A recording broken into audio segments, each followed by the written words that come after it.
Hello, coucou tout le monde. Alors, on a un peu de mal à être tous dans le cadre, mais on est là tous les quatre, Capucine, Aurélien, Blaise et moi, pour vous parler aujourd'hui d'une expérience extraordinaire que nous avons vécue cette année, qui est l'école à la maison. Alors, je ne vais pas parler plus longtemps, d'abord on ne me voit pas bien, donc c'est pas très intéressant, mais je vais poser quelques questions aux loulous pour qu'ils puissent partager avec vous en quelques minutes leur expérience sur cette année. Alors, Blaise, est-ce que tu peux expliquer un peu aux gens qui nous écoutent, c'est quoi l'école à la maison? L'école à la maison, c'est... on va pas à l'école, il y a un professeur, il vient chez nous, il nous donne cours, on est scolarisé mais à la maison, comme ça, et Très bien. on apprend tout. Alors, je précise que nous avons fait le choix dans l'école à la maison, chez nous, effectivement, de déléguer la partie des apprentissages théoriques vraiment purs et durs à un enseignant extérieur que nous avons donc payé, rémunéré tout au long de l'année. Mais il y a d'autres moyens de faire l'école à la maison, quand par exemple les parents prennent en charge l'apprentissage scolaire. Nous avons pris en charge tout le reste. Alors Aurélien, est-ce que tu peux expliquer un peu, c'était quoi l'horaire d'une semaine type cette année? Il fallait pas se lever à 7 h. Donc ça c'était bien, on pouvait se lever à 8 h. Et on avait congé le jeudi. Et Ouais. c'était cool. Et on terminait à midi. Et on commençait à 9 h. Et on commençait à 9 h. Donc Et on terminait à midi. De 9 h à midi, le lundi, le mardi, le mercredi et le vendredi. Donc jeudi c'était congé. Mais il y avait autre chose le jeudi. On avait anglais. Ils avaient 2 heures d'anglais le jeudi. Ok. Alors, Capucine, qu'est-ce que tu as trouvé le plus chouette dans cette année? Qu'est-ce qui, d'après toi, était les grands avantages, on va dire? De se lever à 8 h. Ok. De finir à midi. Ouais. On a participé plus de moments avec la famille. Ouais. Et c'était 4 jours par semaine. Mhm. Et on avait toute l'après-midi libre à part le jeudi. Voilà. Ok. Alors, Blaise, est-ce que tu peux nous partager un petit peu ce que tu faisais les jeudis après-midi? Les après-midi de manière générale. Moi, les après-midi, je jouais un peu dans la maison et tout ça. Le soir, j'allais à la ferme. J'allais travailler là-bas, puis je revenais. Ok, donc Blaise, il a été pas mal occupé par la ferme et par les activités sportives, le foot. Et toi, Aurélien, à quoi tu occupais tes après-midi? Moi, j'avais mes activités sportives. Donc, lesquelles? L'escalade, le théâtre, et voilà. Escalade, théâtre, et tu n'en oublies pas un? Non, c'est tout. Oh. Escalade et théâtre. Ok, et toi, Capucine? La gym. La gym, ouais. Et les louvettes. Et les louvettes, oui, c'est vrai qu'ils vont tous les trois dans un mouvement de jeunesse qui s'appelle les louvettes et les louveteaux. Donc, ils étaient occupés avec ça aussi le dimanche, un dimanche sur deux. Alors, peut-être, Blaise, est-ce que tu peux nous dire ce qu'est, d'après toi, peut-être les inconvénients de l'école à la maison? Ce que tu as moins aimé, ce que tu as trouvé moins chouette? Moi, le plus grand inconvénient, c'est les copains. Ne pas les voir, de moins les voir. Des fois, ça nous manque. Voilà, pour moi, c'est le seul inconvénient. Ok. Et toi, Auré? Moi aussi, c'était les copains. Je n'aimais pas les voir. Ok. Et Capu? Moi aussi, les copains. Bon, ils ont tous l'air d'accord. Et jouer dans la congrégation avec les copains. Voilà, donc ils sont tous d'accord, effectivement. Les gros avantages, c'est le rythme beaucoup plus cool, aussi bien le matin, en semaine, voilà, d'être beaucoup plus libre de faire des activités les après-midi. Par contre, l'inconvénient, c'est les copains qui manquent. Donc voilà. Alors, est-ce que, Aurélien, tu peux nous dire c'est quoi le programme l'année prochaine? Moi, je retourne à Bois-du-Lers et les jumeaux vont à Burnau. Et tu rentres en quelle année? En 5e. Et les jumeaux? Première année. Ok, et pourquoi on a fait ce choix-là? Pourquoi j'ai fait souvent? Et pour être tous ensemble. Enfin, alors, donc je vais reposer la question, effectivement, je me suis mal exprimée.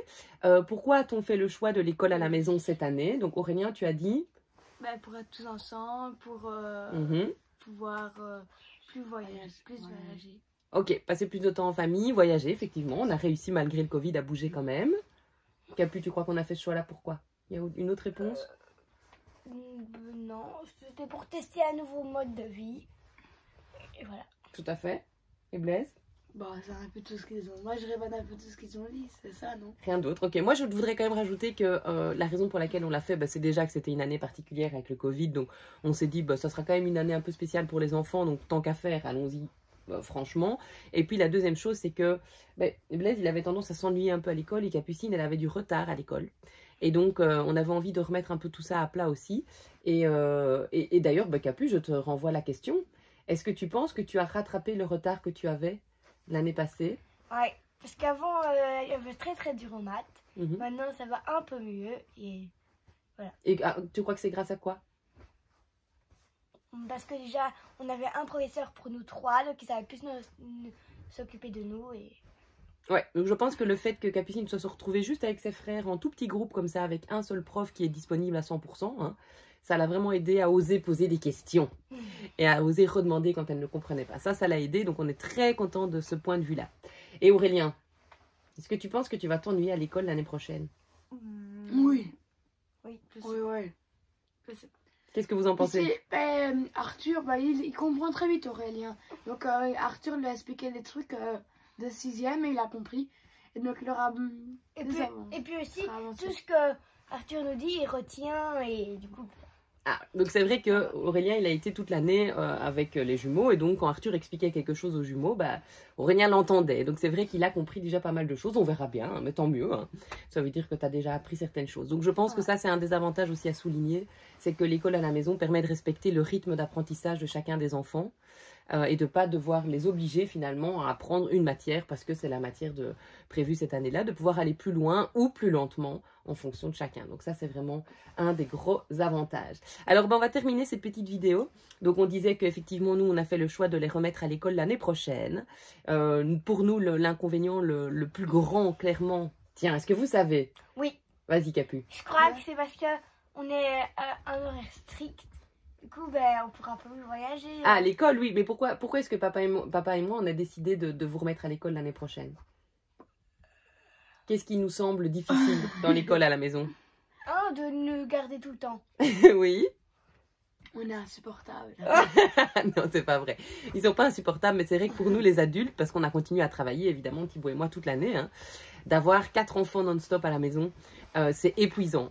Ça nous laisse très peu de temps pour faire autre chose, et ça a des petits envahisseurs, donc la maison aussi, beaucoup plus de temps de nettoyage, de repas à préparer, puisqu'ils étaient là matin, midi, soir. Un gros budget repas aussi en plus qui n'était pas vraiment là l'année passée. Donc voilà, nous on a envie aussi l'année prochaine de retrouver un peu plus de temps pour travailler sereinement et pour pouvoir retrouver du temps entre adultes sans les enfants. Mais je pense qu'on ne sera pas encore au mois d'octobre, que l'école à la maison nous manquera déjà. Donc on va voir. Hein. Est-ce que vous pensez qu'on va revivre cette expérience encore une fois dans le futur? Chacun votre avis, Blaise? Peut-être, je sais pas. Peut-être, ok. Ouais, je sais pas. Capuce? Ça dépend un peu de nous. Si on n'a pas envie, on fera plus. Mais si on se sent pas bien dans l'école et qu'on a envie de refaire l'école à la maison, on refera l'école à la maison. Ah, c'est très bien, Capu. J'admire ta manière de répondre très spontanée. C'est tout à fait vrai. Donc, d'abord, on ne leur imposera pas. Cette année, on s'était mis d'accord ensemble pour le faire. C'était une expérience. Ils nous ont fait confiance. Ils nous ont demandé pour retourner à l'école l'année prochaine. Pour les copains, on a dit oui, c'est vous qui choisissez. Donc, ça, on respecte. Et c'est vrai que s'ils nous disent non, on ne veut plus jamais le refaire, on ne les obligera pas. On le fera peut-être avec Salomé quand vous serez aux études plus tard. Hein. Par contre, si Capucine a raison, on voit que on est l'année prochaine, comment dire, de nouveau coincé dans un système qui ne nous convient pas, sans vouloir critiquer, mais simplement par rapport à nos attentes, à nos valeurs, à nos besoins en famille et les besoins individuels des enfants. Alors, on n'hésitera pas à le refaire effectivement les prochaines années. Peut-être sous une autre forme, avec l'instruction à distance dans ce cas-là. Peut-être aussi sous la forme d'un voyage. Hein. C'est quoi le pays qu'on aimerait bien aller visiter? Oula, je crois que c'est la Polynésie, non? Alors, il y a Tahiti, oui, c'est une île de la Polynésie, effectivement. Polynésie française. Il n'y a pas un autre pays où on avait dit qu'on irait peut-être dans une école un peu spéciale? Ah, Bali! Donc, en Indonésie, à Bali, il y a une école. La Green School. Green School. La Green School. Donc, c'est vrai qu'on réfléchit aussi pas mal à ce projet-là. Et alors, on n'a pas parlé de Salomé. Donc, vous savez qu'on est parents de 4 enfants. Hein. Elle est où, la mémé? Salomé, elle est à l'école, elle commence à 8h30 et elle finit à midi. Enfin, elle pourrait rester toute la journée, mais on la laisse pas toute la journée. Et donc voilà. Ok, donc effectivement, on a décidé de la mettre à l'école. Pourquoi? Parce que la crèche était trop chère, c'est ça? Alors oui, il y avait effectivement le fait elle s'ennuyait à la crèche, elle voulait aller à l'école, elle demandait et tout. Donc il y a 2 raisons. Effectivement, on en avait marre de payer la crèche parce que déjà l'école à la maison, nous, ça nous coûtait cher par rapport à l'enseignant qu'on devait rémunérer. Et puis ensuite, elle s'ennuyait, elle a grandi très très vite, Salomé. Et donc on a fait le choix de la mettre ici pendant 1 mois, au mois de juin. et un peu au mois de mai aussi. Uniquement les matins. Elle est en accueil, donc c'est les tout petits, 2 ans et demi, 3 ans. Et comme ça lui permet de s'acclimater un peu à l'école avant la grande rentrée du mois de septembre, puisqu'en septembre, ils seront tous les 4 à l'école. Aurélien et Salomé dans la même école, dans une école de village à Bois-de-Villers, et les jumeaux dans une autre école, qui est toute petite école aussi à Profondeville, qui s'appelle Burno, pour les 6 années de rénover. Donc voilà. Est-ce que vous avez envie de peut-être nous partager pour terminer cette petite vidéo? On n'a pas dit que le CEB s'était très bien passé. On l'a fait à l'école de l'Ève. Ah bah vous pouvez expliquer les jumeaux, ouais. Donc, on avait le choix entre l'école de Bois-de-Villers, notre école d'avant, ou alors l'école de l'Ève. Blaise et moi, on a choisi l'école de l'Ève, vu que l'école de Bois-de-Villers, on verrait tous nos copains, et donc très distrait. Alors moi, je serais trop distrait par mes copains, la cour, revoir tout le monde. Et donc, je vais préférer être à l'école de l'Ève, voir connaître personne, être concentré. Et puis à l'Ève, en 6e, ils sont une classe de 10. Oui, donc c'est clair, ils ont été très bien accueillis par l'école de l'Ève et par le directeur, monsieur Mathieu Niquez, qui a pris en charge donc les CEB pour les 10 élèves de l'école de l'Ève et nos jumeaux. Donc ils ont été très bien accueillis. Comment ça s'est passé d'ailleurs? Ah oui, notre prof Arthur, monsieur Mathieu, c'était un copain à lui. Ils se connaissaient, c'est vrai. Oui, parce que c'est des écoles de village, donc tout le monde se connaît. Mais comment s'est passé l'accueil dans l'école? Un jour, on a été voir l'école et puis on a dit qu'on voulait bien aller. Donc, voilà. Et les copains, comment ça s'est passé? Mais trop cool. Dès que je suis arrivée, tout le monde est venu près de moi et tout ça. Ils étaient très gentils. Ils sont accueillants. Ils sont accueillants. Voilà. Ouais. Donc effectivement, ça s'est très bien passé, l'accueil là pour les 4 journées. Ils ont été voir l'école avant. Donc vraiment, on est très contents de cette expérience. Moi, je suis extrêmement fière des jumeaux parce qu'ils ont été hyper à l'aise dans un environnement qu'ils ne connaissaient pas, avec des enfants qu'ils ne connaissaient pas. Puis en plus, on commençait à 8h30 et on finissait à 12h15. C'est ça. Et l'après-midi, ils faisaient des révisions pour le lendemain. Donc voilà comment ça s'est passé. On a eu des bonnes nouvelles. Tout s'est très bien passé. On ne connaît pas les résultats, mais on sait que tous les deux, ils ont réussi. Donc ça, c'est vraiment une grande victoire pour nous aussi, parce que je sais que beaucoup de gens nous attendaient au tournant par rapport aux résultats de ce fameux CEB. Donc pour les gens qui ne connaissent pas, le CEB, c'est un examen qu'on passe à 12 ans, en fin de 6e primaire, avant de passer en humanité, donc en secondaire, et qui récapitule un peu toutes les connaissances de primaire pour vérifier que les enfants sont prêts à passer à l'étape suivante. Et c'est un examen extérieur. Donc c'est tous les enfants de 12 ans reçoivent cette année-là le même examen. Et habituellement, c'est corrigé par des personnes extérieures. Cette année, c'est l'enseignant qui le corrige, mais il y a une grille de correction. Donc le but, c'est vraiment d'avoir des résultats les plus neutres possibles. Mais si j'aurais pas fait l'école si j'avais pas fait l'école à la maison, eh ben, je crois que j'aurais pas réussi le CEB. C'est vrai? Ouais. Ok, bah nous aussi on pense que ça t'a bien aidé, effectivement. Moi, je crois que j'aurais quand même réussi moi. Oui, donc c'est pas très juste hein, chez nous, les jumeaux, ils ont pas du tout le même niveau au niveau scolaire. Donc voilà, c'est vrai que Blaise a très facile, Capucine a plus difficile, mais Capucine elle est hyper persévérante. C'est-à-dire que c'est une bosseuse. Et Blaise il a tendance à se reposer un peu sur ce qu'il connaît. Et Aurélien dans tout ça, toi t'es comment par rapport à l'école? Fainéant. Fainéant?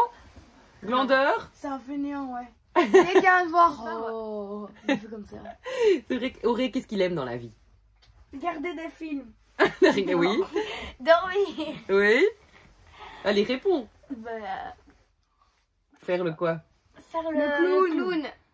Le zinzin. Faire le clown, faire le zinzin, s'amuser, jouer, rire.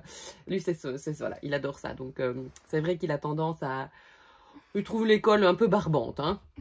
Voilà, sauf quand il y a les copains pour jouer. Donc voilà, mais voilà, comme ça vous avez un petit feedback. Donc je voulais juste terminer avec une question les loulous. On va commencer par Capucine, puis on fera Aurélien, puis Blaise. Capucine, quel est ton meilleur souvenir de l'année? Qu'est-ce que tu retiendras de cette année?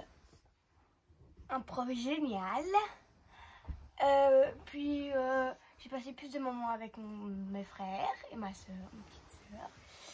Et passer plus de temps avec toi Et papa. Et papa, oui. Ok, donc Capucine, c'est ça. C'est le prof que tu as rencontré qui était génial, le temps en famille, et c'est vrai, beaucoup de temps. Et les voyages. Ah, quand même. Et les voyages, ouais. Lequel? Moi, ça là, au ski. Ouais, ou la Corse. D'accord. C'était pas cette année-là. Bah si, c'était l'été. Donc la Corse ou la montagne. Je dois aussi dire qu'au niveau de la famille, ça a vraiment bien changé les choses. Je ferai une conférence beaucoup plus complète sur le sujet au mois d'août. T'as mal au dos? Ouais. Mais clairement, chez nous, l'école à la maison, ça a grandement changé les relations intrafamiliales. Il y a 1 an, rester tous les 6, une journée entière à la maison, c'était impossible. Parce que, hein, c'est vrai, hein, qu'est-ce qui se passait? On se disputait. Disputes, bagarres, cris, punitions. Enfin voilà, c'était vraiment pas gai. On devait jouer aux gendarmes tout le temps. Et après le Covid et après le premier confinement, en fait, ils ont appris à trouver un moyen de s'entendre entre eux. Et aujourd'hui, on passe des semaines entières, tous les 6, pratiquement sans problème. Il y a encore des disputes, mais beaucoup, beaucoup moins qu'avant. Ok, et toi Aurélien, qu'est-ce que tu retiendras de cette année? C'était cool avec notre prof, il était très gentil. C'est cool d'être avec mes frères et sœurs. Tu travailles et moi. Ton meilleur souvenir, c'est quoi?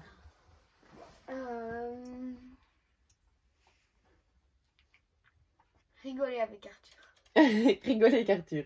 Ok, c'est vrai qu'Arthur faisait beaucoup de blagues tous les matins. D'ailleurs, t'en as une collection maintenant de devinettes rigolotes.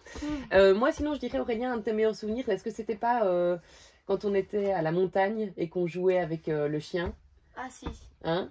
Ça Le t'a chien. adoré, hein? Quel chien? Ah, c'est un traîneau. Jimmy, il s'appelle Jimmy. Ah ouais. Ouais. Et toi, Blaise?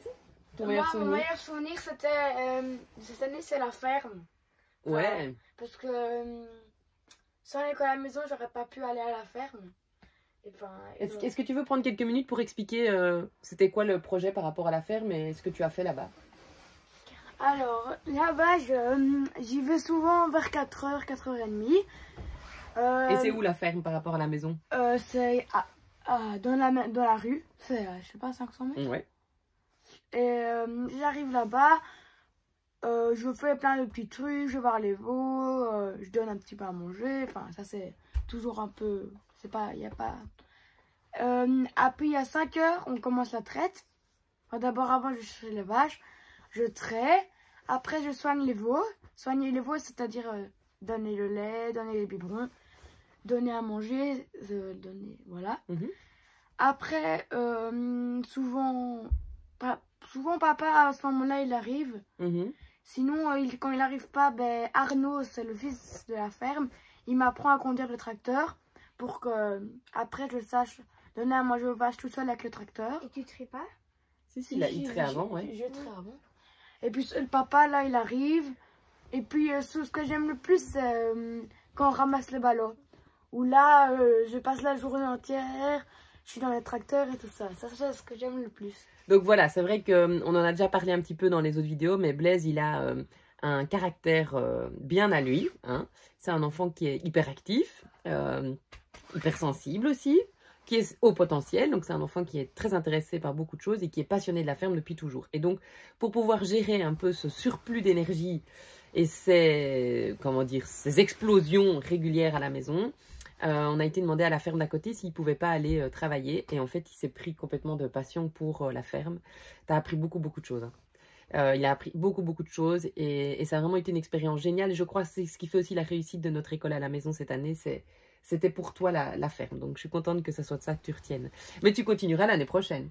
Oui, j'espère. Ouais. J'espère que je vais continuer. Quoi. On va tout faire pour. Hein. Non, mais que je ne perds plus la passion. Parce que le seul truc que j'ai peur, c'est d'arrêter parce que j'ai peur. Parce que des fois, à la salle de traite, ça fait peur. Parce que, voilà, ça c'est long à expliquer, mais des fois, ça me fait peur. Donc, des fois, j'ai peur de traire et tout ça. Et j'ai peur que ça soit ça qui fasse que j'arrête d'aller à la Non, on va trouver des solutions, mon loulou. Donc, c'est aussi un hyper angoissé, voilà. Et donc, c'est vrai qu'il y a eu une petite expérience qui lui a fait peur à la ferme. Et donc, il faut qu'on en reparle, mais ce sera... Hein. Voilà, Auré, tu viens, on ne te voit plus, on va dire bye bye.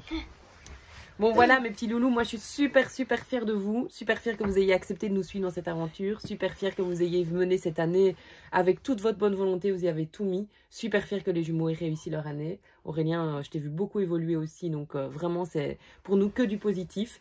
Si vous avez un doute, lancez-vous, c'est génial. Voilà, aussi bien pour les parents que pour les enfants, avec un peu d'organisation, tout ça peut se mettre en place. Voilà, on en parlera au mois d'août. Donc le 26 août, on fait une conférence sur le sujet. Les enfants seront là pour partager leur expérience. Ah ouais ? Ouais. Donc on dit salut tout le monde. À très bientôt.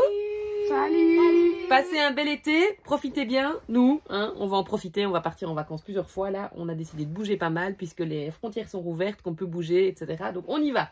C'est parti. Bel été à tous. Likez la vidéo. Likez la vidéo. Ciao.